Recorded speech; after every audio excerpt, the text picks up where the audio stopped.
और आज का क्लास स्टार्ट करते हैं। एक रेक्टेंगुलर स्लैब का डिज़ाइन करते हैं।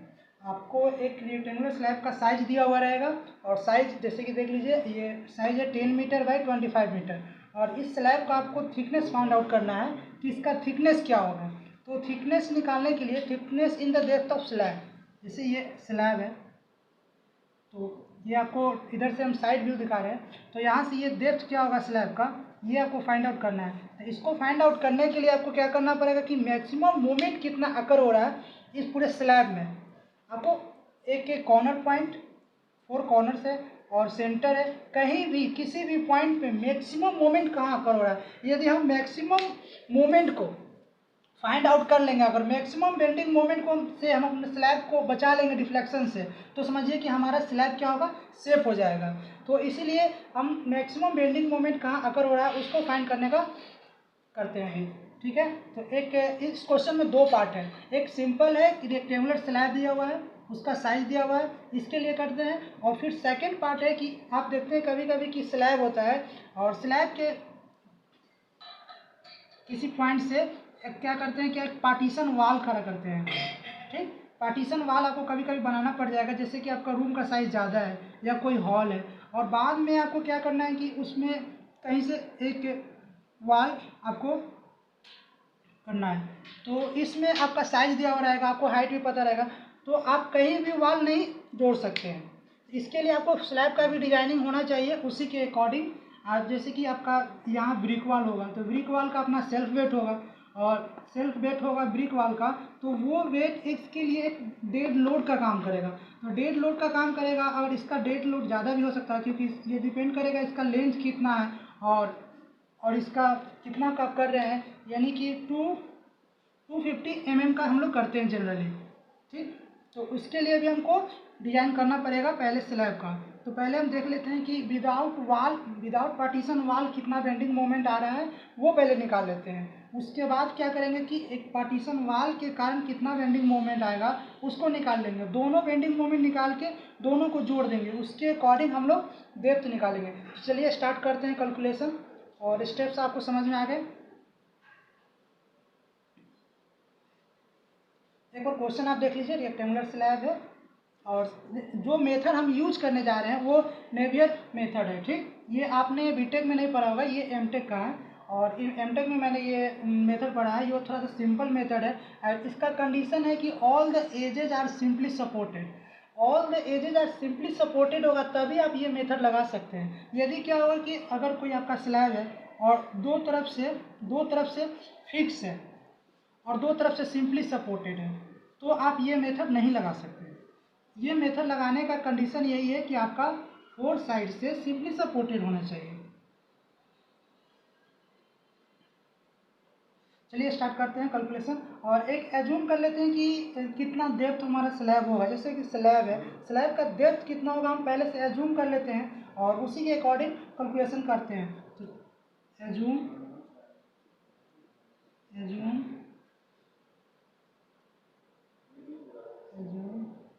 Depth of slab, assume depth of slab 600 mm लेकर हम चल रहे हैं। 600 mm डेप्थ प्रोवाइड नहीं करते हैं जनरली, लेकिन कैलकुलेशन के लिए हम आपको 600 mm लेके चल रहे हैं।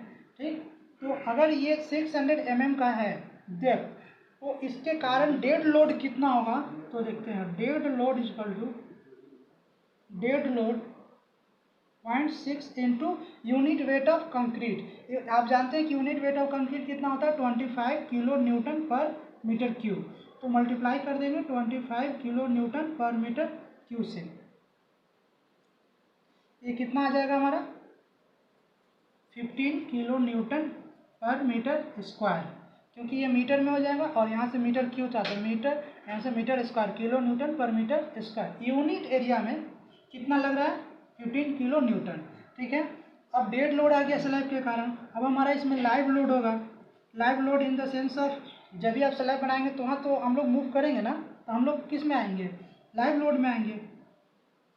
तो लाइव लोड हमारा कितना है 3.5 किलो न्यूटन पर मीटर स्क्वायर। यूनिट एरिया में कितना 3.5 किलो न्यूटन एज्यूम करके चलते हैं। जनरली इतना होता नहीं है पर हम लोग ज़्यादा लेके चलते हैं क्योंकि सेफर साइड में रहेंगे। ठीक, उसके बाद फ्लोर फिनिशिंग लोड होगा हमारा। Floor finishing load in the sense of, यदि आप स्लैब बनाते हैं तो उसमें आप टाइल्स लगाएंगे, तो टाइल्स लगाएंगे और मोटार भी लगाएंगे, तो उसमें क्या होगा कि उसका वेट बढ़ जाएगा। तो इसके लिए भी कंसीडर करते हैं हम लोग 2 किलो न्यूटन पर मीटर स्क्वायर। ठीक, अब टोटल लोड कितना हो गया? टोटल लोड हमारा हो गया 20.5 किलो न्यूटन पर मीटर स्क्वायर।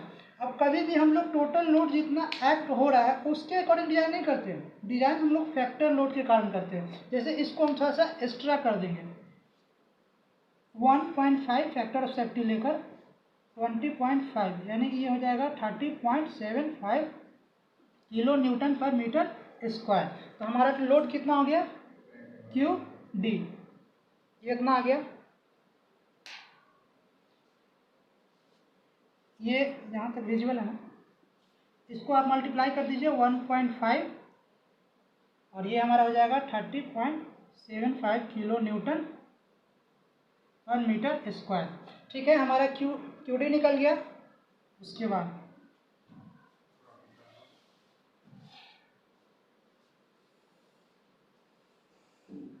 ये आप लिख लीजिए question.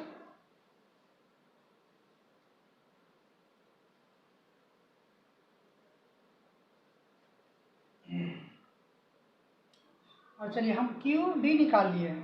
Q D in the sense of total load. Total load निकालने के बाद क्या स्टेप है कि क्यू एम एन क्या होता है? क्यू एम एन, दो चार अभी कांस्टेंट आएंगे, एक ये कांस्टेंट है, इसके बाद एक और ए एम एन कांस्टेंट है, दो कांस्टेंट आएंगे हमारे, क्योंकि फार्मूला में इसका यूज है। और Q M N is equal to 16 Q D by pi square. ये आप बोलेंगे कि ये कहाँ से आया? ये आपका एम्पिरिकल फार्मूला है जो कि मेथड में दिया हुआ है और कोड में भी दिया हुआ है। ठीक है, क्यू डी आपको पता है 16, क्यू डी का वैल्यू कितना? 13.75 divided by pi square. Okay, ये आप कैलकुलेट कीजिए कितना आ रहा है? 16 पॉइंट कितना, इसको कैलकुलेट कीजिए, समथिंग आएगा। ठीक, उसके बाद Q M N is equal to होता है pi square A square plus pi square B square का whole square into D. D भी एक कांस्टेंट है। ठीक, ये वैल्यू हमारा यहाँ से मिल गया, तो फिर इस वैल्यू को पुट कीजिए डिवाइडेड बाई, एज्यूम कीजिए ये कुछ वैल्यू एक्स आया, तो एक्स बाई क्या हो जाएगा? हमारा ए क्या है, बी क्या है? आपको बता दूं कि मैं ए हमारा 10 मीटर है, बी हमारा 25 मीटर है। तो पाई स्क्वायर 10 का स्क्वायर प्लस पाई स्क्वायर 25 का स्क्वायर होल स्क्वायर, इसको आप कैलकुलेट कीजिए। ये वैल्यू कितना आया? एज्यूम कीजिए कि ये वैल्यू वाई आया। b is equal to 25 metre है, b is equal to 25 metre, इसका स्क्वायर, इसको आप कैलकुलेट कीजिए। x, हाँ कैपिटल डी इज ऑल्सो है। ओके, इसको कैलकुलेट कीजिए, ये वैल्यू पूरा नॉन है, एक नॉन वैल्यू आएगा हमारा, एज्यूम करते हैं y। ठीक, आपका टाइम सेव करने के लिए हम लोग कैलकुलेशन पे ध्यान नहीं दे रहे हैं, आपको मेथड बता रहे हैं। आप यहाँ कैलकुलेट करके आप अभी ही लिख लीजिए वीडियो पॉज करके। ठीक, एम एन ए निकल गया हमारा। उसके बाद मोमेंट, हमका एक्स डायरेक्शन में मोमेंट लिख रहा है। एक्स डायरेक्शन में मोमेंट का फॉर्मूला होता है हमारा डी। डी का वैल्यू अभी आप रहने दीजिए इन द सेंस ऑफ डी, क्योंकि डी यहाँ पे कैंसिल हो जाएगा हमारा। ठीक, डी हम बाद में फाइंड आउट करेंगे, बस अभी मोमेंट निकालने में हमको डी का जरूरत नहीं है, क्योंकि डी फार्मूला में है, ये कैंसिल हो जाएगा डी बाई डी करके। A M N is equal to pi square A square plus mu, mu क्या है बता रहा हूँ मैं अभी, pi square B square into sine pi by A sine pi Y by B.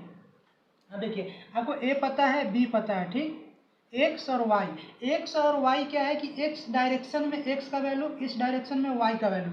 आपको जिस पॉइंट पे निकालना है, एज्यूम कीजिए कि आपको इस पॉइंट पे निकालना है, तो इसका कोऑर्डिनेट लिखिए, इसका कोऑर्डिनेट लिखिए, सिंपल है। ठीक, एक्स पता चल गया, वाई पता चल गया, उसके बाद बी और बचा ये म्यू। ये है हमारा कंक्रीट के लिए होता है 0.3, ये प्री डिफाइंड है। और स्टील यदि यूज कर रहे हैं आप, तो स्टील में होता है 0.15, कोड में ऐसा दिया हुआ है, ऐसे क्वेश्चन में आपको डिफाइन हो जाएगा कितना लेना है। अगर नहीं दिया हुआ है क्वेश्चन में तो आपको 3 लेना है। Concrete, 4 concrete, 4 steel, 4 steel. ठीक, उसके बाद हमारा सब वैल्यू यहाँ नोन है, क्यू एम एन भी नोन है हमारा, नोन, और डी कैंसिल हो जाएगा, y बाई डी। ये डी और ये डी हमारा कैंसिल हो गया। आपको घबराने की जरूरत नहीं है कि हमारा डी नहीं मिला तो क्या होगा। डी आपको यहाँ पे कैंसिल हो गया डी। उसके बाद ये सभी वैल्यू नोन है। अब हम कोशिश कर रहे हैं कि देखिए साइन पाई एक्स बाई ए, आप सोचिए कि ये वैल्यू मैक्सिमम होगा तभी तो हमारा एम एक्स मैक्सिमम होगा। ध्यान दीजिएगा क्या बोल रहा हूँ मैं। ये साइन एक्स का वैल्यू मैक्सिमम होगा तभी तो एम एक्स मैक्सिमम होगा, क्योंकि साइन का मैक्सिमम वैल्यू 1 होता है। साइन का किसी भी, आप तो जानते हैं कि किसी भी संख्या में अगर 1 से कम से डिवाइड करते हैं तो वो और छोटा हो जाता है। ठीक है, तो मैक्सिमम वैल्यू इसका 1, मैक्सिमम वैल्यू इसका 1। तो मैक्सिमम वैल्यू 1 कहाँ पे आएगा? एक्स का क्या वैल्यू हम पुट करें कि इसका मैक्सिमम वैल्यू 1 आएगा? तो एक्स का देखिए x is equal to A by 2 put करके देखिए एकदम सेंटर पे, यहाँ पे मिडिल पार्ट पे, यहाँ पे एकदम सेंटर पे आप देखिए a is equal to A by X is equal to A by 2 put कीजिए, x is equal to A by 2 और y is equal to b by 2 put कीजिए। तो आप देखेंगे यहाँ पे कि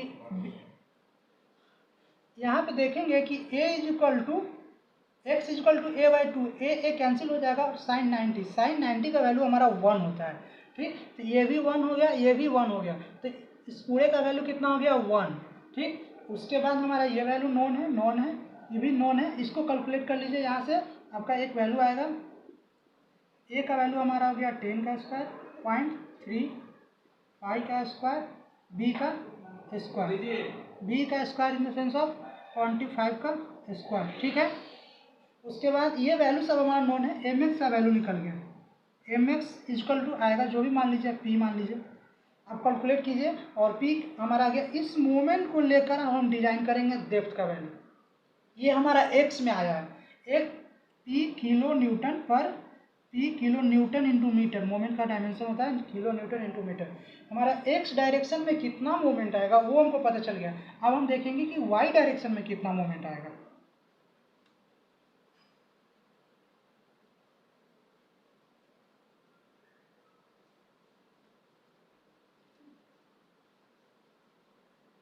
वाई डायरेक्शन में कितना मूवमेंट आएगा, एम वाई से डिनोट कर रहे हैं वाई डायरेक्शन में मूवमेंट।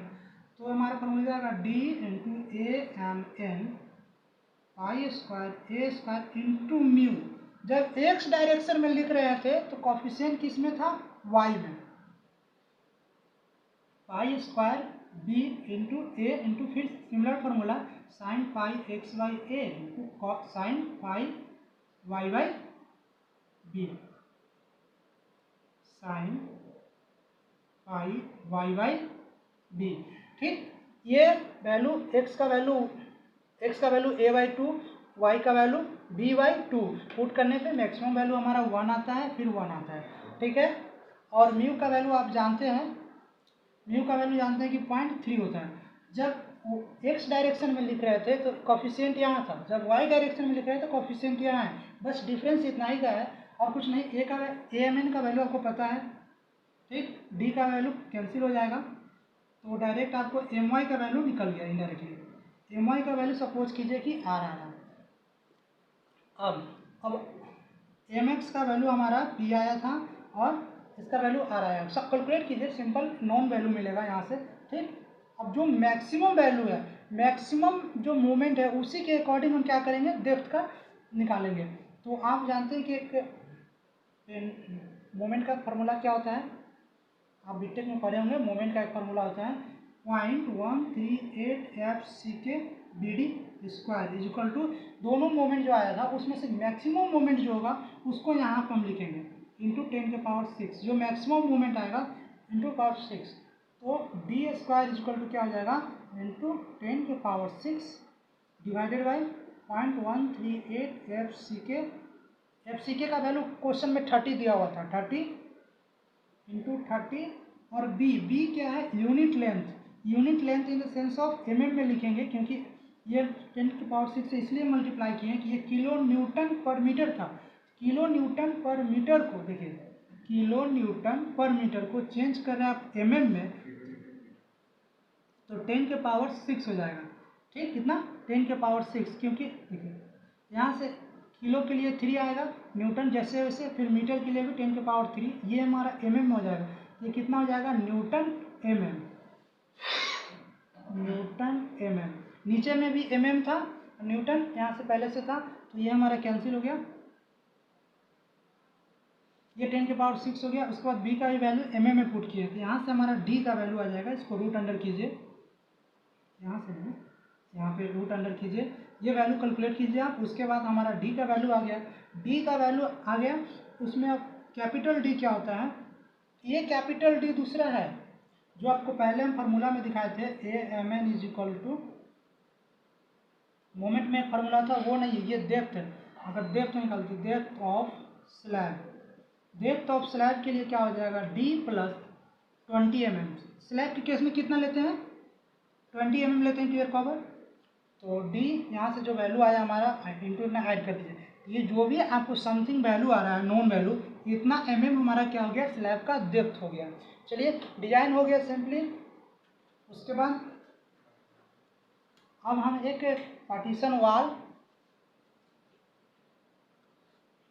पार्टीशन वाल जो हमने बीच में बनाया था, उसके कारण अभी हमको डिजाइन करना है।